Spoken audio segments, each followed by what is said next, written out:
Сайн байцгаана уу үзэгчдээ 99.1 сайтаас та бүхэндээ мэдээлэл хүргэж байна. За тэгэхээр өнөөдөр буюу 1-р сарын 13-ны өдөр Монгол улсын үндсэн хуулийн өдөр тохиож байна.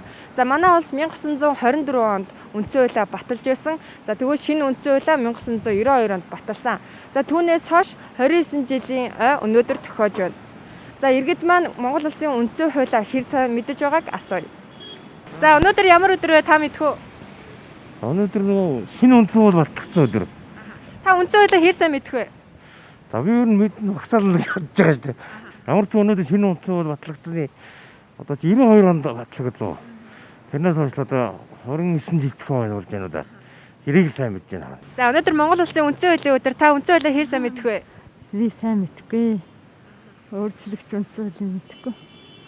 Ер нь одоо эрх үүргээ хэр сайн мэдэх вэ? Одоо мэдгүй юм чи мэдгүй л байна. Саяста мэдгүй. За өнөөдөр Монгол улсын үндсэн хуулийн өдрөө та үндсэн хуулиа хэр сайн мэдэх вэ? За нэг сайн мэдгүй дээ. Монгол улсын үндсэн хууль хэдэн бүлэг хэдэн залттай вэ? Мэдгүй. Өнөөдөр үндсэн хуулийн баталсан өдөр. Монгол улсын үндсэн хууль хэдэн бүлэг хэдэн зүйлтэй вэ? За Монгол улсын үндсэн хууль 9 бүлэгтэй 500 хэдэн зүйлтэй баг шүү. За манай улс шинэ үндсэн хуулиа хэдэн онд баталсан бэ? 92 онд баталсан шүү дээ.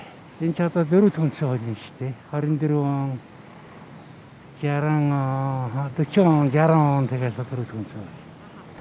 Үндсэн хуулийн ч одоо олон заалт үйдээ ерөнхийдөө иргэнийхээ эрх үүрэг тусгаар тогтнолоо хамгаалсан 1-р бүлэг л хамгийн гол юм байдгийн да.